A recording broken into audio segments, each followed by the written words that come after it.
Let me introduce myself. Dr. Robert Ghazaryan, Director of the Institute of Oriental Studies, and it is my pleasure to head of this panel, which is entitled China, South Caucasus, and Turkey. And our first speaker is from Georgia, Dr. Vakhtang Charaya. He is head of Tbilisi State University Center for Analysis and Forecasting, affiliated professor at Business and Technology University, Georgia. And his topic is CPC's Belt and Road Initiative in the South Caucasus. Please, Dr. Charaya. So it's a great pleasure for me to be on this panel today, and I want to use this opportunity to congratulate and to wish all the best to Chinese People's Party with its 100th years anniversary. By the way, I had a chance and privilege to be a part of this celebration in Georgia here. The Embassy of China in Georgia is also celebrating and doing several events, including with academic persons and non-academic as well, business sector and the government sector representatives, different events. And I had the privilege to be a part of this event in Georgia, and now I have a privilege to be a part of this in Armenia. So it's a double pleasure for me. So I wish China's People's Party all the best. My presentation is about the alternative opportunities of Belt and Road Initiative, how South Caucasus countries could be implemented to this project. As you know, officially, our countries, Armenia, Georgia, and Azerbaijan, which are the South Caucasian countries, are not the part of Belt and Road Initiative. So here, I suggest several alternative ways how Georgia, Armenia, and Georgia, Azerbaijan could participate in Belt and Road Initiative as an alternative corridor for trade, transit, and also investments.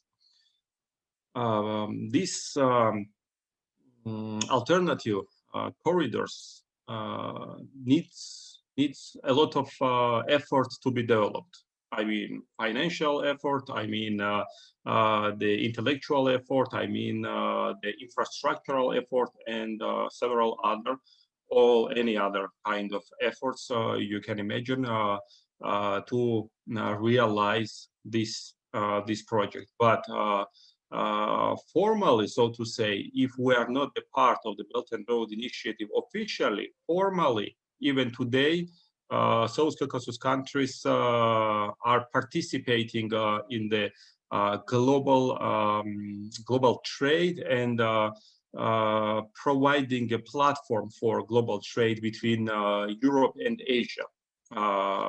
Under this regions, I mean China especially, and the rest of the world, which is on the west from the South Caucasus. So we do really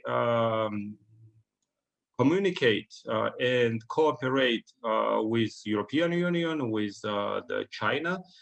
We provide different opportunities to China and the EU at the same time, and it's not obligatory to be on the official map of One Belt and One Road, but anyway, we are where we are, and we are supporting such cooperation.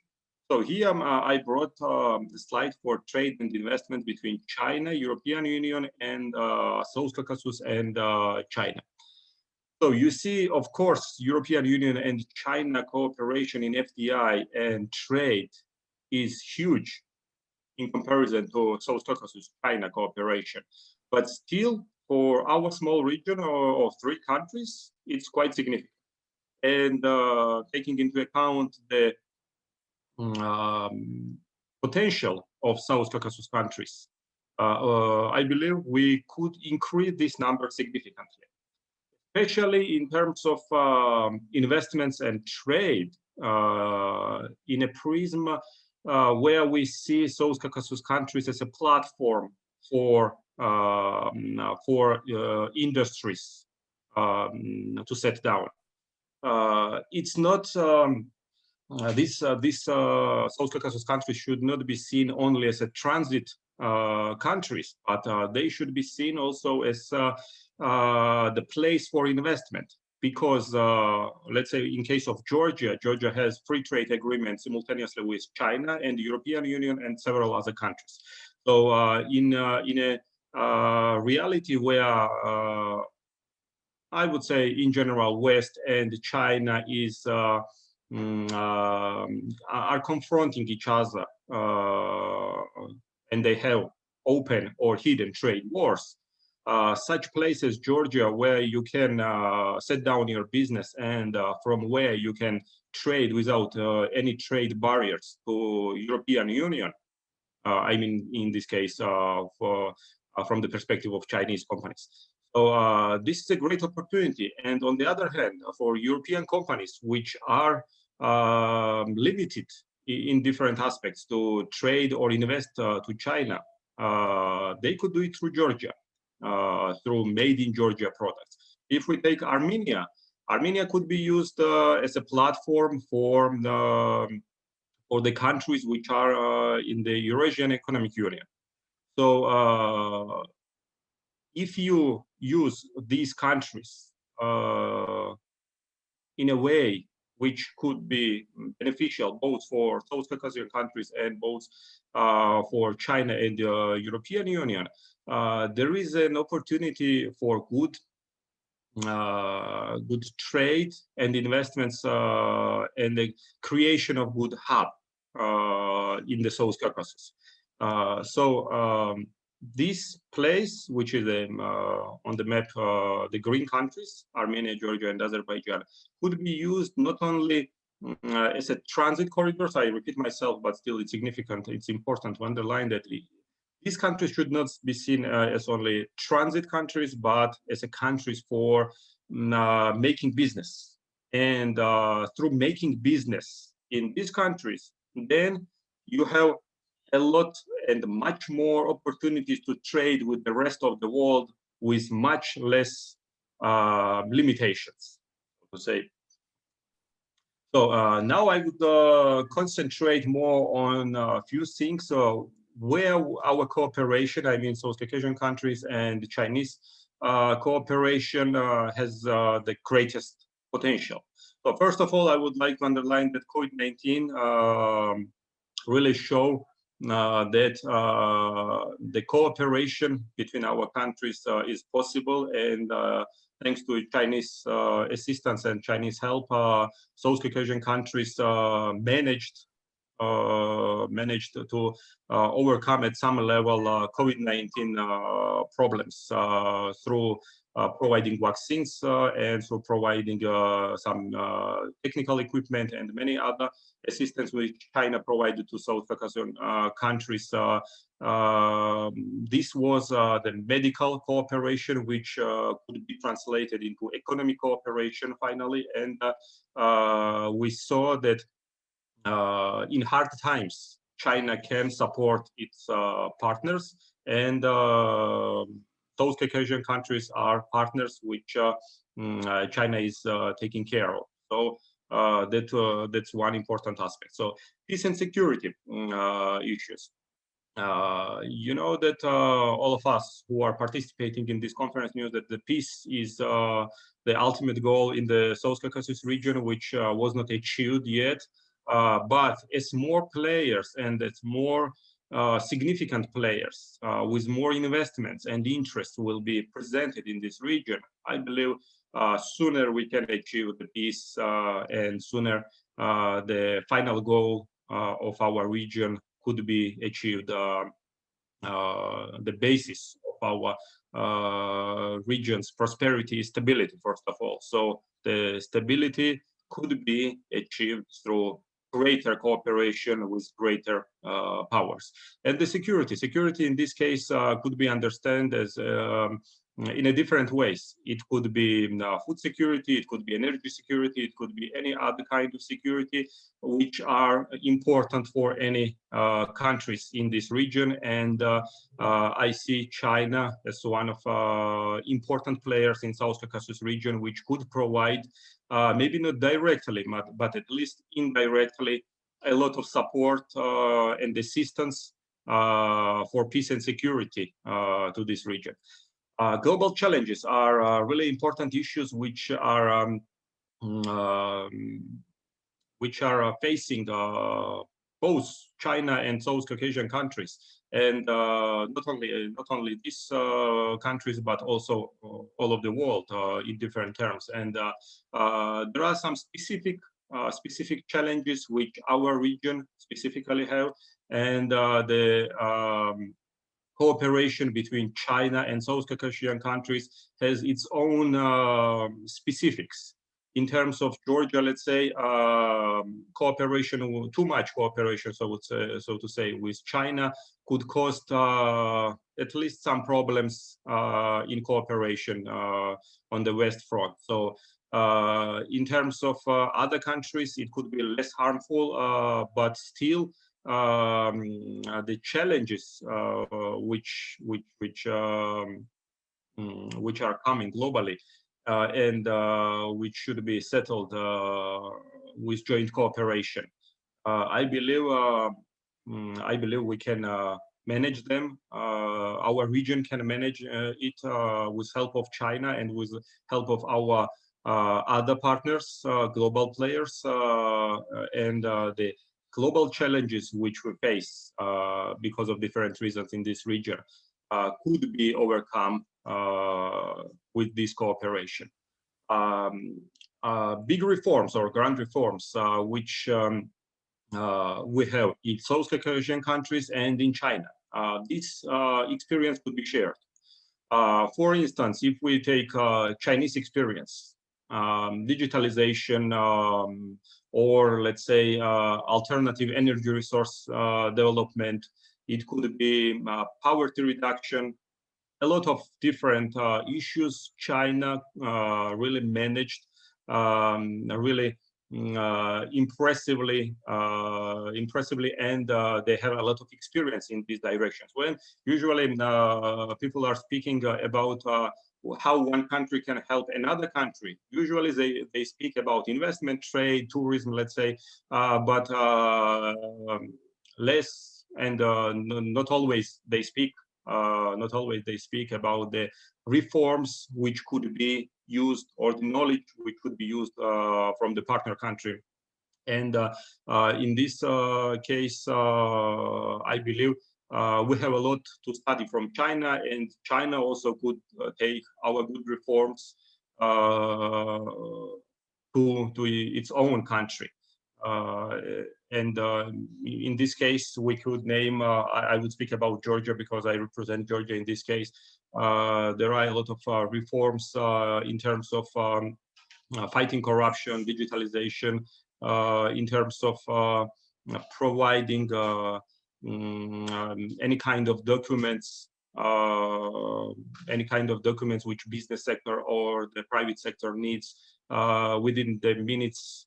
And it's a really big achievement, and a big reform we managed in Georgia, and which could be transferred to another countries, because in many countries, just to get a passport, you need several days, if not weeks and months. So there are some good reforms in our countries as well, which China could also take, and that could be a great issue for cooperation. And of course, trade, investment, tourism, and transit are really important aspects where we can. Sorry for my interrupting, but you have only 2 minutes. Yeah, sure. Thank you. Thank you. Sorry.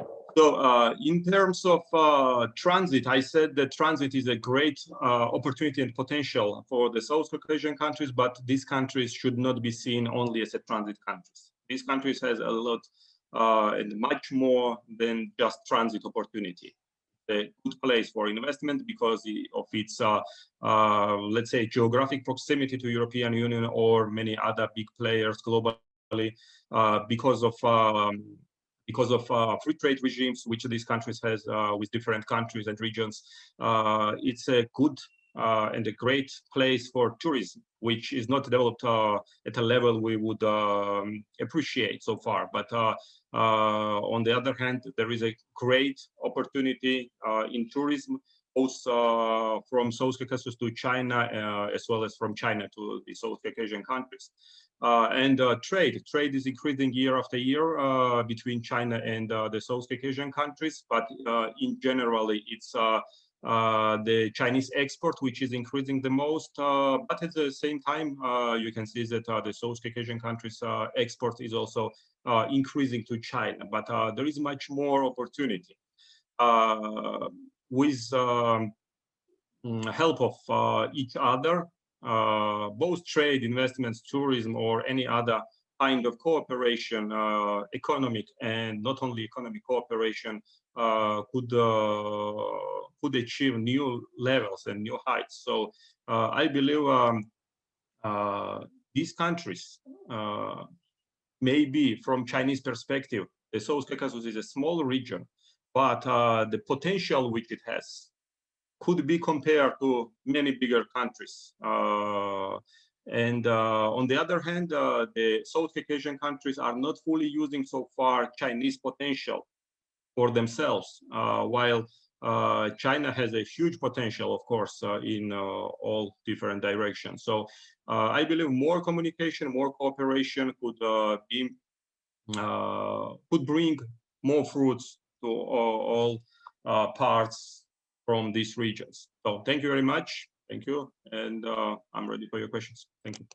Thank you very much, Dr. Charayan. It was a very interesting presentation. Second speaker of our panel is Dr. Mher Sahakyan, Director of China-Eurasia Council for Political and Strategic Research, Armenia. It is also a member of Asia Global Institute and University of Hong Kong. His topic of his presentation is China's Belt and Road Initiative and Armenia, Thoughts and Recommendations. Dear Chair, thank you very much. Dear colleagues, I have a little bit changed my topic. I will speak about Armenia and China Belt and Road Initiative, lost opportunities and future prospects. Actually, there was a good opportunity to strengthen relations between Armenia and China as on March 25, 2015 in Beijing.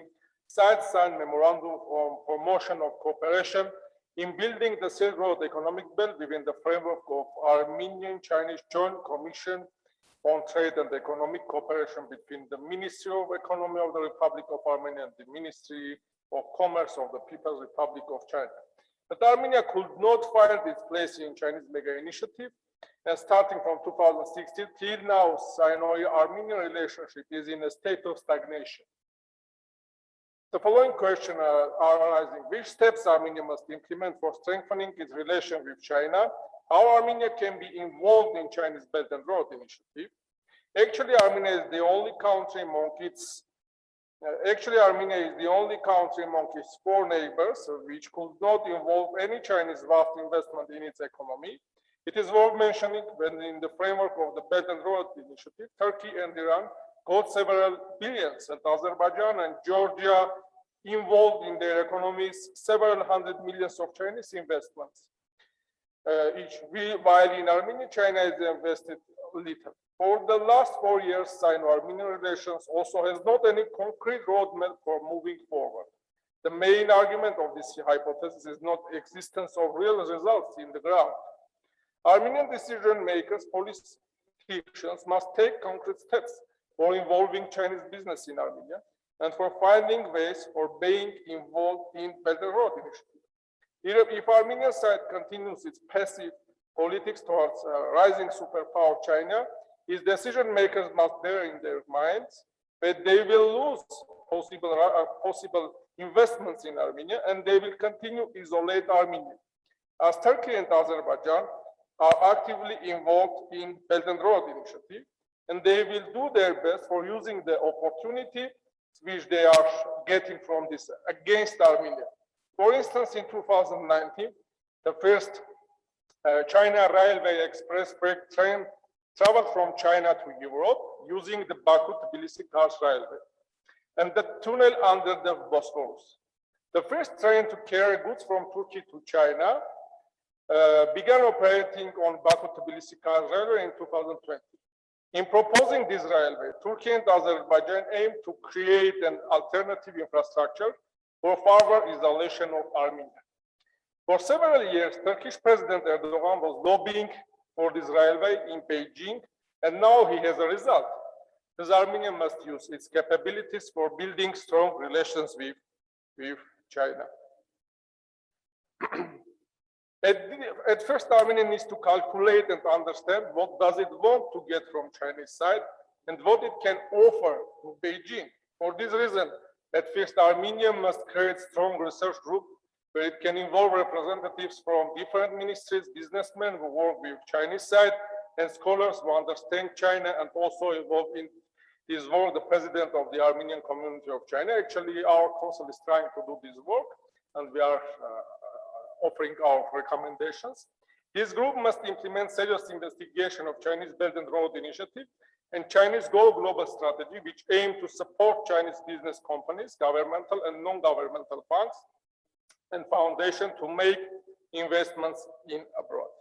In fact, non-understanding of China Belt and Road Initiative creates some problems most of Armenian politicians and scholars think.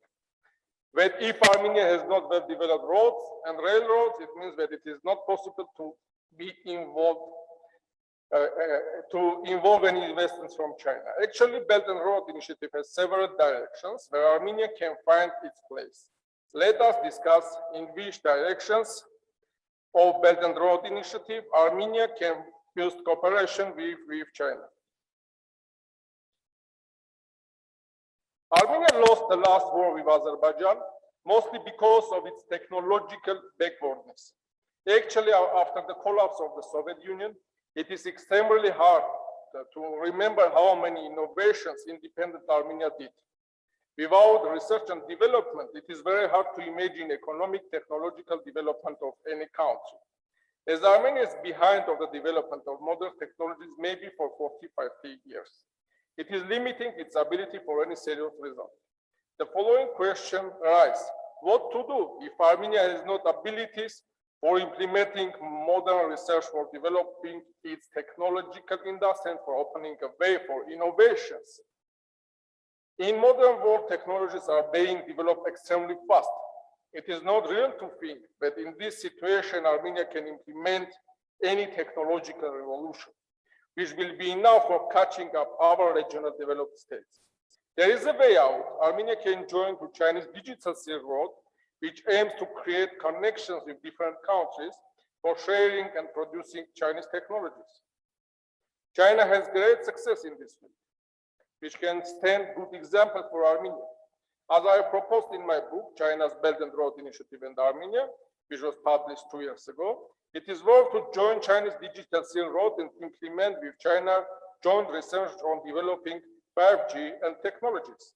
Now, after the heavy defeat, this moment is much more crucial, as Armenia must understand that it has no oil, gas, no direct access to sea, and additionally, it is in very hard geographical place with 2 very strong and allied adversaries. There's only research and development of technologies and digitalization can provide an opportunity to change horrible economic situation and get benefit exporting technological products. Joining to Chinese Digital Silk Road, Armenia will be able to get technological help from the second economy of the world, China. In the framework of its Digital Silk Road, China is ready to share its experience in the field of 5G, big data, artificial intelligence, digitalization of economy, and cybersecurity. Compared with the Western technologies, Chinese are cheap, but their quality is good. For instance, Armenia needs to be ready for our war, where robotic weapons will play a crucial role. China has great success on this work. Joining Digital Silk Road will allow Armenia to get acquainted with Chinese military and non-military technologies, which can stand another project for joint research and production. For developing Sino-Armenian cooperation in technological sphere, I recommend establishing Armenian-Chinese Technological University in Armenia, where for the first period, the professors will be involved from Chinese universities, but they bring with them their experience and knowledge. In this way, after 20 years, Armenia will be able to shorten its backwardness in technological sphere and use research and development for implementing new innovations, which will bring progress to country when it will prepare its high-level specialists. Let's speak also about Digital Silk Belt and Road Initiatives, Help Silk Road and Armenia. The COVID-19 pandemic hit Armenia badly, mainly because of mismanagement and no serious behavior of officials who were responsible in this field. As a result, the outbreak posed another great challenge for a country already deep in economic and political crisis. More than 4,000 Armenians died because of it. In the framework of its Help Silk Road, Beijing provided Armenia with medical help. Notably, it shipped to Armenia 100,000 jabs of Sinovac Coronavac vaccine produced by Sinovac company. I recommend that the Yerevan offers Beijing to settle production of Chinese vaccine, which is already approved by World Health Organization for emergency use and issues interim policy recommendation. After Armenia can supply it to Eurasian Economic Union and Middle Eastern countries, it will also provide an opportunity to secure Armenians with necessary quantity of vaccines, and also Armenian medical specialists will get an opportunity to work with Chinese specialists who are remarkably successful in fight against COVID-19 and can share their knowledge and skills with their Armenian colleagues.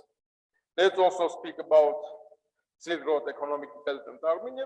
Because of the Karabakh conflict in the 90s, Azerbaijan and Turkey closed their borders with Armenia.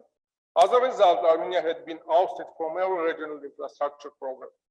Armenian railroads mainly lost its value as an international connection, and because of its unproductive governance, appeared in the hand of Russians.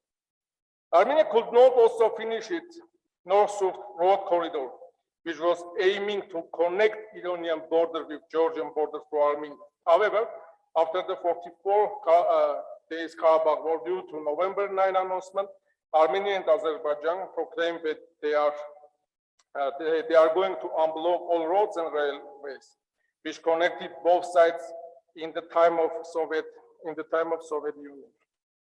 If it happens, it is possible.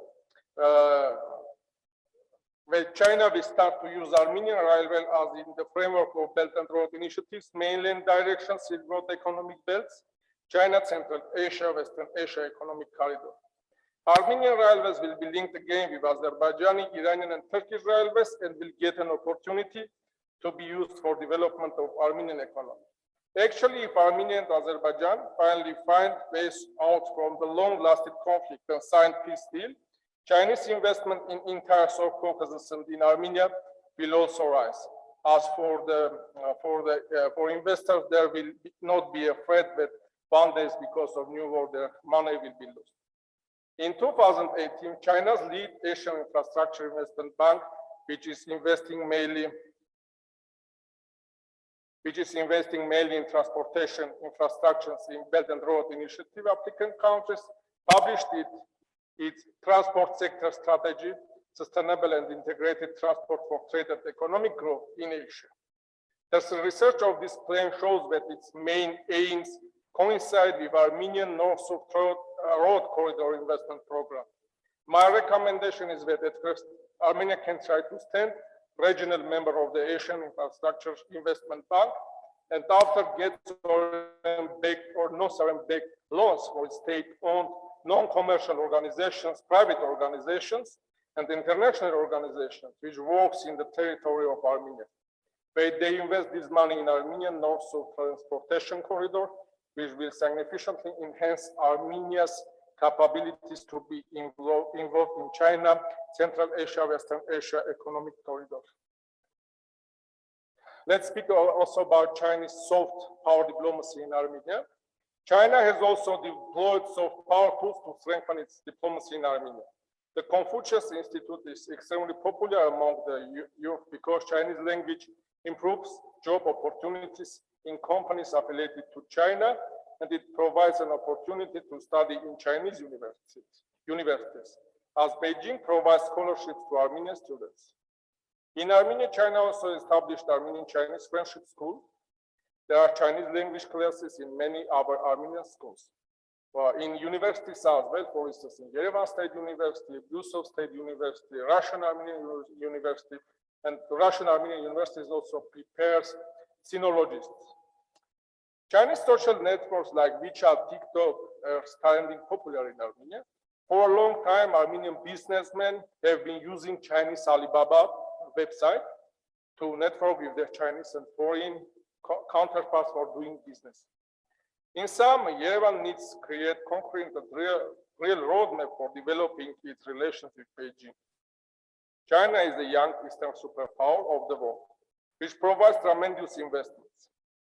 It is already in the neighborhood of Armenia, but Armenian diplomacy still was not able to bring any Chinese serious investment to Armenia.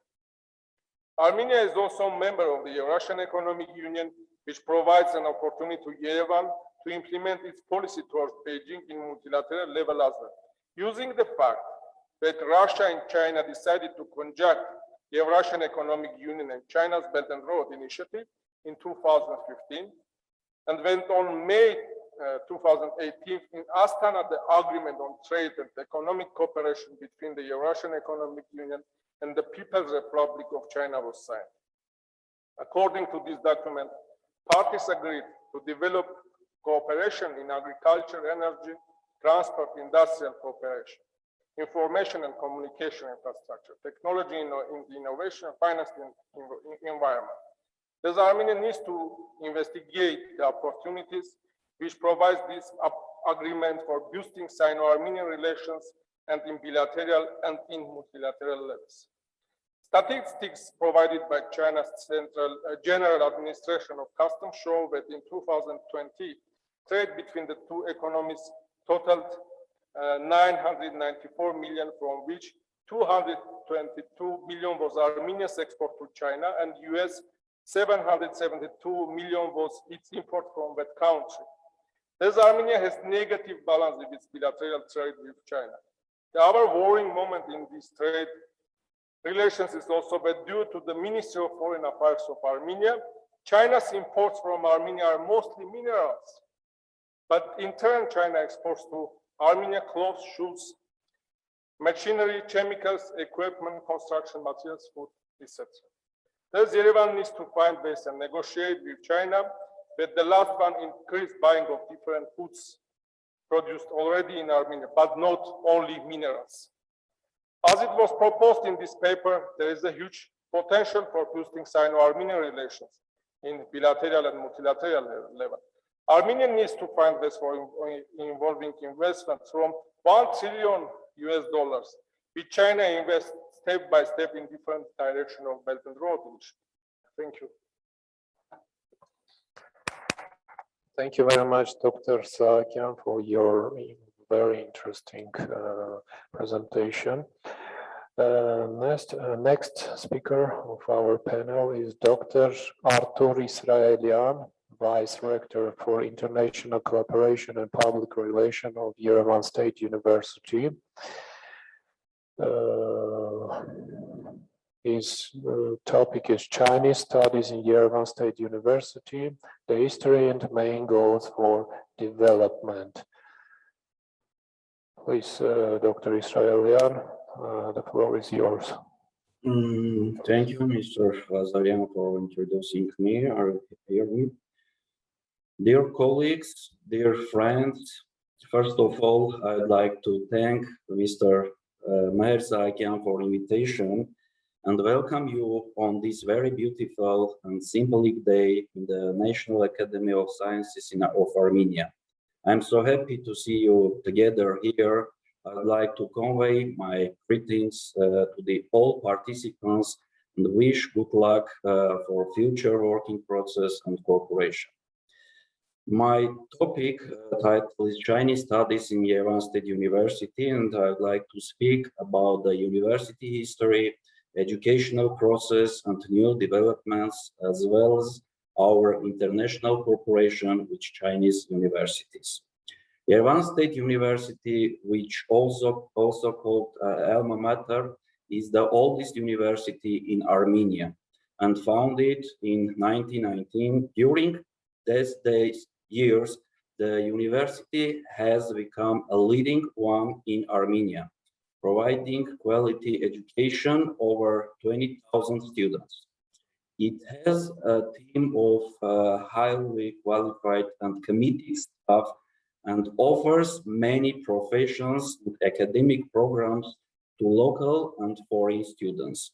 Currently, there are about 200 foreign students, and Yerevan State University has established not only educational traditions, but also carries out various research programs and actively participates in the internationalization process. Now, the university has agreements with 270 universities and scientific centers of 50 countries, 8 of which are Chinese universities and educational institutions. For example, I can give you, for example, our colleagues, Dalian University of Technology, Dalian University of Foreign Languages, Shanghai Normal University, Shanghai University, the Chinese Academy of Social Sciences, Confucius Institute, and etc. Talking about the university, let me introduce you the general goal of the University Center. The Center of the Chinese Language and Culture founded the Faculty of International Relations on June 19, 2005. The main tasks and functions of the center are to promote teaching of Chinese at Yerevan State University, especially in the faculties of International Relations and Oriental Studies, and enhance our knowledge of it. To direct students' educational interests to Chinese cultural values, to support the cooperation between Yerevan State University and the Embassy of China and Confucius Institute in Yerevan, to cooperate with Yerevan State University and other research and educational centers and the most important universities of China, aimed at the exchange of experience. I would like to add that one of the main goals of the center is to promote strengthening of the Armenian-Chinese relations. Research related to Chinese history and civilization will be carried out in the center. International conferences, scientific discussions, and meetings will be organized there as well. The center will also serve as a research center for those who study Chinese. For already 6 years, the center has extended a good opportunity for those who are interested in Chinese and the Chinese culture in general. From the very first days of its foundation, the key goal of the center has been to direct the learning interest of students to the Chinese cultural values because Armenians and Chinese are friendly peoples. And it's not a coincidence that the mutual interest is gradually growing. The center aims at assisting the introduction of Chinese learning process in the university, organizing respective courses for students. During its 6-year activity, the center has organized and continues organizing both individual and group courses in Chinese, both for our and external applicants. People of different specializations, age, and interests apply to study at the center. This testifies the successful activity for the center. In addition to regular courses, the center is also holding thematic lectures, field watching about the Chinese language, culture, religion, history, celebrating national days, and other events.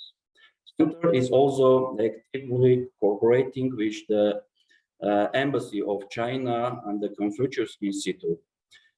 I would like to express my gratitude to the new ambassador in Yerevan, Mr. Yong Fan, and wish good luck in his current position, and I look forward to productive cooperation. The process of Armenian-Chinese relationship development, the upcoming programs, the activity of Chinese Academy of Social Sciences were presented there. The cooperation between university and academy was established in 2018 when the Center for Chinese Studies was established in the Faculty of Oriental Studies. In order to make the cooperation between university and academy more meaningful, it is necessary to discuss research topics what will be of interest to both sides. During a short cooperation with Chinese Academy of Social Sciences, we have organized 2 conferences on One Belt, One Road project. The Center and the China-Eurasia Political and Strategic Research Council Foundation have jointly organized the China-Eurasia Second International Conference.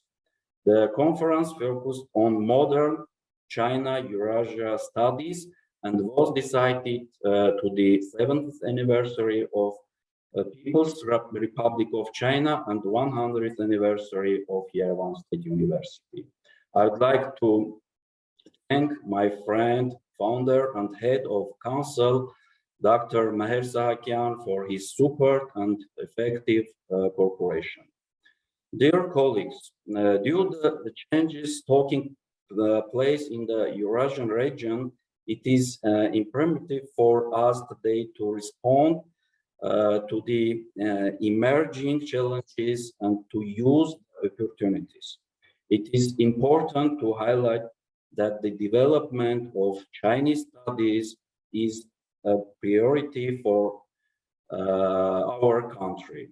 Being a member of the Eurasian Economic Union, it is very important for Armenia to sign an agreement on economic and trade cooperation between 2 countries. Armenia is very interested in One Belt, One Road project, which is one of the biggest Chinese project. I think research in the project One Belt, One Road is one of the most important cooperation results. The People's Republic of China initiated the project One Belt, One Road, which has a large geographic coverage, and Armenia is among its active partners. It is very important for us to develop effective and dynamic interaction.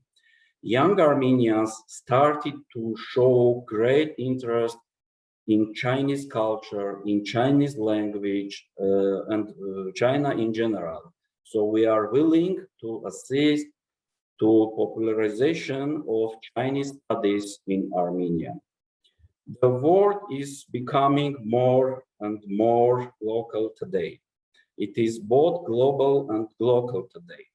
And in this context, the distance between Armenia and China is only in kilometers, while in terms of ideas and goals, the 2 countries are very close.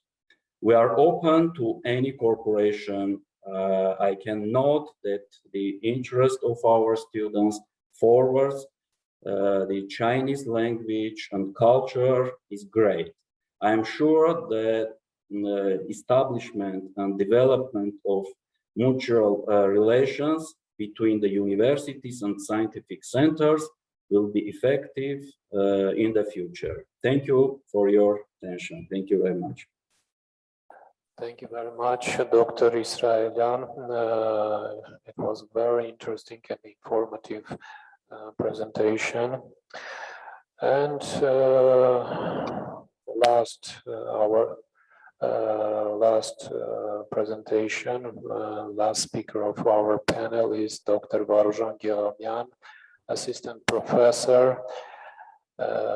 He's from Faculty of Oriental Studies of Yerevan State University. Please, Doctor. Thank you very much. Do I need to speak in English, or there are still people? Yeah, there are online people. So thank you very much. I know how difficult it is to wait until the end, and I promise I will be very brief. First of all, I would like to say thank you for kind invitation, Dr. Mher, Sahakyan, and for this unique, wonderful environment, academic environment, which is in a way unique in these difficult days. And also I would like to say congratulations on the 100th anniversary of the Communist Party of China.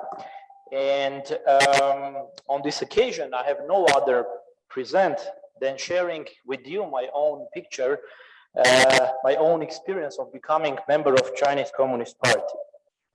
This is from 2014. For a couple of seconds, I was part of Communist Party, so you can congratulate me as well. So my presentation is about Sino-Turkish relations. Turkey and China. These are two countries on the two edges of Asia, very far from each other, but during these last 2 or 3 decades, these countries became very close, but not close in the sense of cooperation, but rather they are close because their zones of influence are right now in a way overlap in many places, in many territories. But before going into some brief theses about the current mood of relations, I would like to do a short periodization of Sino-Turkish relations. One needs to say that first attempts to establish relations between two countries started back in 19th century between China and Ottoman Empire and further Turkish Republic, but with no success. Only in 1971, Turkey recognized People's Republic of China, and so this year marks 15th anniversary of China-Turkey relations. So in a way, this is half the Communist Party currently operates. The first phase of Sino-Turkish relations started with this recognition, and it developed until 1974 when the first trade agreement signed between two countries. But no real development between two countries took place before 1980s, when in both countries, in Turkey and in China, there were a strong movement of liberalization of economy and political landscape as well, and as a result, significant increase took place between two countries. Particularly, there was a strong diplomatic and trade, let's say, discussions, not importantly finishing with some agreement or etc. The next fifth period was the collapse of the USSR and the vacuum of power in Eurasia. Both China and Turkey, they tried to be those countries who can tell how the new landscape of Eurasia should be. But as you know, in the 90s and in the beginning of 2000s, it was too difficult and for them, and the resources of both countries were insufficient to be a real superpower in Eurasia. And the last period on which I'm going to put some attention is the beginning of 2000s, when in 2002, Recep Tayyip Erdogan and his Adalet ve Kalkınma, Justice and Development Party came to power, and in China finally reached the status of new superpower in the global world. And from here we have very unique mode of relations. Both countries are, we can say that they are successful in their internal politics and successful in economic reforms. And as a result, it gave opportunity for these countries to be very active in their foreign policy. And Turkey's active foreign policy started first of all in the near abroad, which is Middle East and Southern Caucasus, using different tools, but particularly the tools of so-called soft power, economic, political influence on different countries of the region. Those who remember Armenian-Turkey reconciliation process in 2008 would easily recognize this as a part of this large process.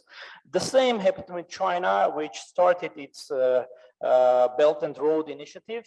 We have so many excellent reports today about this general concept, though as far as I understand, there is no clear understanding of the scope of this initiative, no official paradigm and no official explanation what is correctly, precisely Belt and Road Initiative. But two countries started to expand their influence in the regions which are of interest for them. For Turkey, it is moved to east, and for China, it is moved to west. So if we look at the map, it means that these two directions someday will reach to each other and a conflict of interest. And at some point, it will become the same frontier of expansion. So increasing economic relations of both between two countries and permanent political disagreements are, in a way, the main content of these relations. Of course, there is a strong increase in their cooperation. This is a French map. I'm sorry, this is the best one I have found. You can see only a couple of examples how China invested in Turkey, starting with the communications up to digital sphere, but starting with the communications up to the digital, and we see that of course the trend is to rise again, but still it is important to mention that there is no interdependency in these economic relations. So without Turkey, China can easily do whatever it plans to do in economic field, and without China, Turkey is able to do its economic policy. So there is no interdependence, which is very important for the political landscape. Here is the fresh results of public image of China in Turkey. This is the result of the survey which is conducted by Kadir Has University. It is a well-known survey, annual one, and only 15 days ago they published this one, the new one. This is the list of the countries which for Turks are expected to be friends, and you can see China. It is under Ukraine and after Russian Federation, and there is a strong increase in this on the public image of China in Turkey. 27% of people think that China is a friend for Turkey, and 42% thinks that China is a threat. Another result of the same survey: which countries you think are threat for Turkey? And here you see that China, for nearly 90% of people, is accepted as a threat. For 52, not, and around 30% of people, they don't know a correct answer. And the last one from this same survey: what should be done between Turkey and China? For most of the people living in Turkey, Chinese-Turkish relations should be a priority for Turkish government. So you see that there is again an increase if we compare with the last year's results. So this is very important. Why I should briefly mention, because it's no matter what kind of theory you apply to analyze Sino-Turkish relations, liberal theory or approach, or constructivist or realism, or global trade theory, no matter what, you should of course understand the general attitude towards two countries in two countries. So in Turkey, there is a still not clear understanding what should be done with China. So this is a perfect ground for nationalistic ideas and ideologies or movements. Central Eurasia is becoming a new Middle East, competition of global powers. And when I'm saying global powers, Turkey and China are part of it already. And as it is the same territory, the same frontier, there is a strong conflict of interest between Turkey and China in many regions with no actual conflict. Look at the position of China in Syrian conflict. Look at the position of China in Libyan conflict, and look at the position of China in the issues connected with the Central Asia. Everywhere, Turkish and Chinese positions are contradicting each other. So again, in economy, there could be a strong development, but it doesn't influence the political agenda. And having Turkey's ambitious geopolitical project of constructing a union of Turkic peoples in Eurasia, the so-called Pan-Turkish, which again became a part of general agenda, which strengthens from Azerbaijan up to Chinese Xinjiang province. Turkey's ambitions are contradicting Chinese one. And here we should take one important note, that is that for Turkey's foreign policy, currently the main instrumentarium, the main tools are not soft power, but hard power. And we have seen this in Syria, in Libya, in Nagorno-Karabakh, and vice versa in China. China accepts itself as citadel with no occupation or intervention, but with a strong influence on the neighboring regions. And by saying neighboring regions, first of all, I mean Central Eurasia. And here, these two countries start to compete. Here is the map where currently we see competition between Turkey and China, which is not articulated, which is not part of political agenda, but is one of the fundamental motives and fundamental frames for the relations between these two countries. I guess I can stop here. It's 10 minutes. I have more 2 minutes. Perfect. So Turkey saw East Asia as a new frontier for both economic and geopolitical expansion. This is not a new thing. It's a part of, as I said, general ideology. And its foreign policy is very active towards the newly independent republics of Central Asia and Caucasus, emphasizing the common Turkish heritage, common religion, and shared cultural and historic roots between Turkey and these countries.